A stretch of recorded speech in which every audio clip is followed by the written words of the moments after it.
Olá, sejam todos muito bem-vindos de volta. Eu sou o Felipe Novaes, professor de Direito Civil aqui do curso do GETUSP para a OAB, e a gente continua falando sobre o direito das sucessões.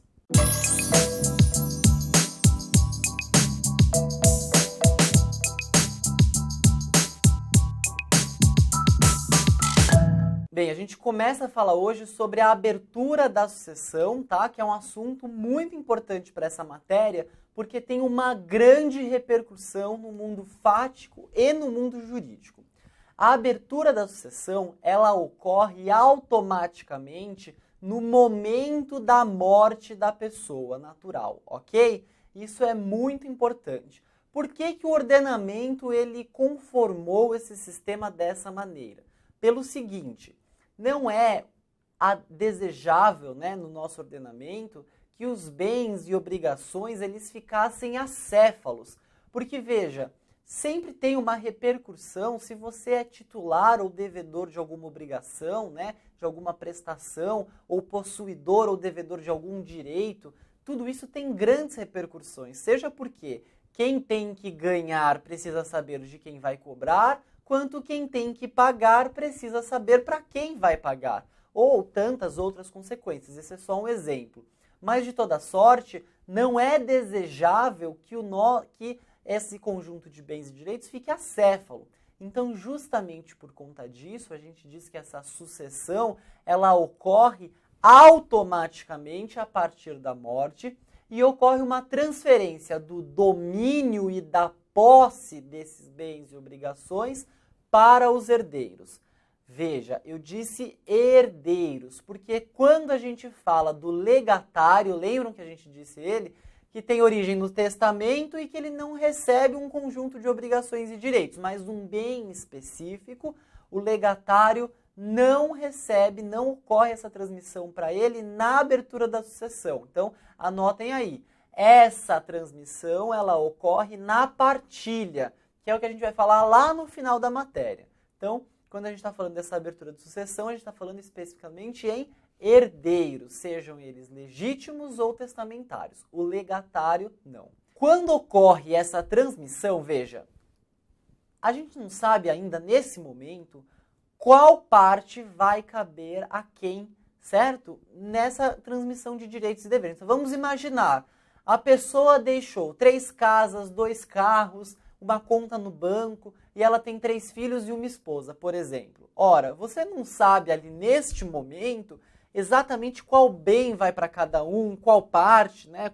Quem vai responder pela conta, etc.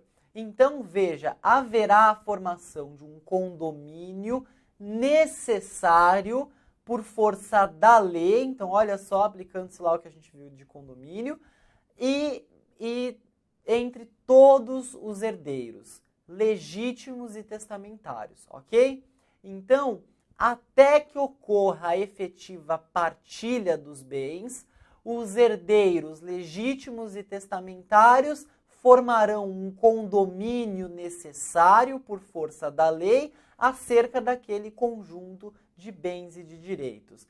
Então, quando você, por exemplo, né, vamos imaginar que na sua época de estágio jurídico, você teve acesso a um processo e você viu ali que uma das partes que foi demandada ou que demandou, por exemplo, é o espólio de não sei quem.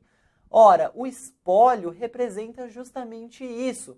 Então vão ter os herdeiros e esses herdeiros ainda não tiveram essa distribuição específica de cada bem e essa transmissão efetiva. Então, para evitar aquilo que eu falei lá no começo da aula, ou seja, que os bens fiquem acéfalos, essa transmissão ela é automática e forma um condomínio, ou seja, todos respondem e podem responder por conta disso. E aplicam-se ali as características gerais de condomínio que a gente já viu, ok?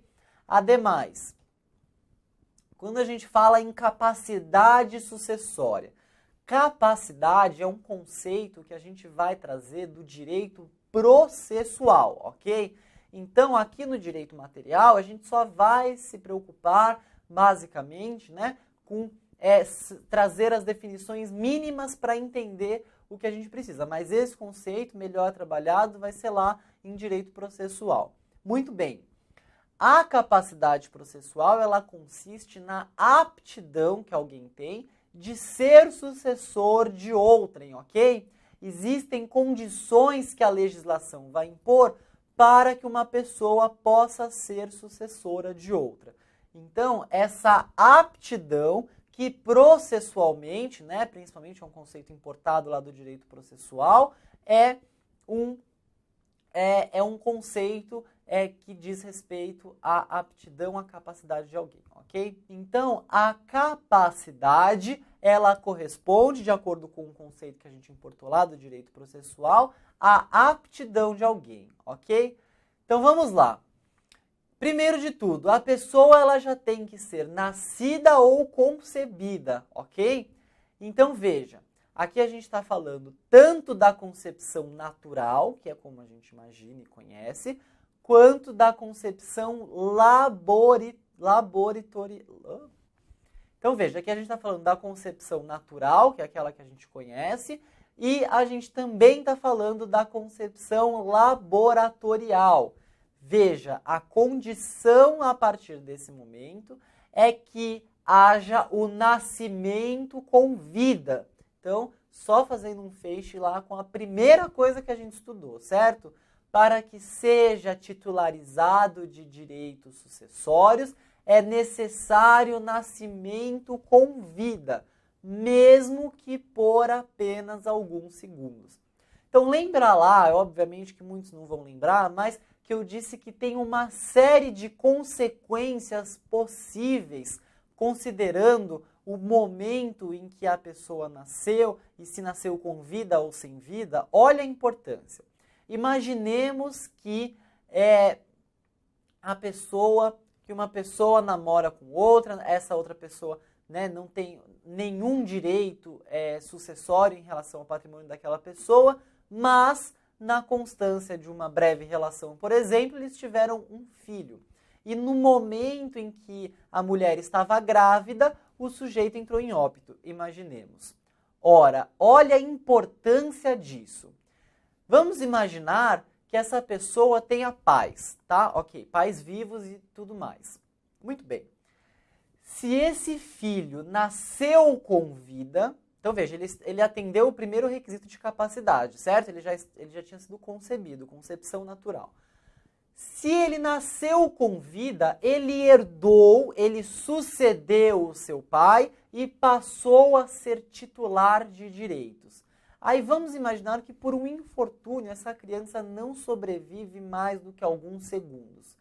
Nessa situação, né, tristezas à parte, sob o ponto de vista patrimonial, o patrimônio vai ser sucedido para a esposa. Ela vai suceder o patrimônio. Por quê? Veja a relação. Você teve o pai, em regra, essa esposa, não, namorada, né? Então, já alcei eles a uma condição que eles não tinham. Então, vamos imaginar a situação. Tinha o pai faleceu e ele tinha uma relação que não permitia a essa parceira, vamos imaginar, namorada, um breve relacionamento, adquirir direitos sucessórios. Ela estava grávida. Se o bebê nasceu com vida e passou só alguns segundos vivos, é ela quem vai terminar com este patrimônio. Por quê? Porque o filho sobrevivente, ele sucedeu ao seu pai e com a morte deste filho, alguns segundos após o início de sua vida apenas, isso vai fazer com que o filho seja sucedido pela mãe. Então, olha a diferença. Se essa criança não tivesse nascido com vida, tivesse sido um natimorto, portanto, esses bens eles iriam para os pais daquele falecido. Então, veja como essa questão do nascimento com vida, ela é importante e aqui no direito sucessório tem um contorno ainda mais especial, ok? Bem, a partir do momento em que a sucessão foi aberta, você pode aceitar ou recusar uma herança, ok? Isso é uma liberalidade, mas que só é possível ser feita no momento em que já ocorreu a abertura sucessória, tá? Então vamos lá. O que é a aceitação da herança? Anotem aí o conceito. é um ato jurídico unilateral por meio do qual o herdeiro aceita a herança. Duas observações importantes. Primeiro, se você aceita uma herança, você aceita ela inteira, da forma exata como ela foi distribuída a você. Mais do que isso, você aceita ela inteira e você não impõe condições. Você pode escolher entre aceitar ou não, mas se aceitar, aceitou na totalidade, na forma como ela vier, e se recusou, recusou ela na totalidade e não pode impor sobre isso nenhuma espécie de condição. Segunda observação, a aceitação ela pode ser tanto expressa quanto tácita. Expressa é quando você manifesta a sua vontade por escrito, por meio de um documento, etc., e reduz a termo que a sua vontade é aceitar. A tácita, ela ocorre quando você não faz isso, mas quando você pratica atos que são compatíveis com a aceitação da herança que recebeu. A herança ela também pode ser renunciada. Você pode renunciar à herança que recebeu. E aí, vamos ao conceito. A renúncia da herança é o ato jurídico unilateral por meio do qual o herdeiro recusa a herança. Bem, vamos lá. Primeiro de tudo, você tem que ter capacidade para recusar a herança. Você não precisa ter capacidade para aceitar uma herança. Você pode ser incapaz e herdar, mas para recusar, você tem que estar em plena condição para a prática dos atos da vida civil, tal como a gente viu, de capacidade específica, e tem algumas, de capacidade genérica, e tem algumas específicas que eu falo logo mais. Mas veja, ademais, a aceitação, você tem que ter a capacidade e, além disso, a renúncia tem que ser expressa, não se presume renúncia de herança. Tem que ser por expressa e observar uma solenidade legal. Tem que ser por escrito, ok? Ademais, a renúncia, ela também importa, como eu disse, em recusar o total da herança, ok? Não tem essa recusa parcial. Ademais, existem duas observações. Lembra que eu disse das específicas? Primeiro, se você for casado em um regime de comunhão, ou seja, que há ligação entre bens, é necessário a anuência do cônjuge para que você renuncie a essa herança. Segundo, você não pode prejudicar credores renunciando à herança que você vai receber, ok? Então a gente vê muitos casos, por exemplo, de uma pessoa que deve para muitos e não tem nenhum bem em seu nome. E aí, propositalmente, para esvaziar seu patrimônio, e ela não tem nenhum bem em seu nome. Aí ela vai e recebe uma grande herança de imóveis e tudo mais, ou seja, diversos bens que podem ser pegos à força para satisfazer os créditos dos credores. Aí ele renuncia a essa herança sabidamente para que essa herança seja redistribuída e aí ele possa se beneficiar indiretamente disso e para que ele não veja essa dívida paga. Então, essa hipótese, que não pode prejudicar credores, ela também é muito importante de ser conhecida, ok?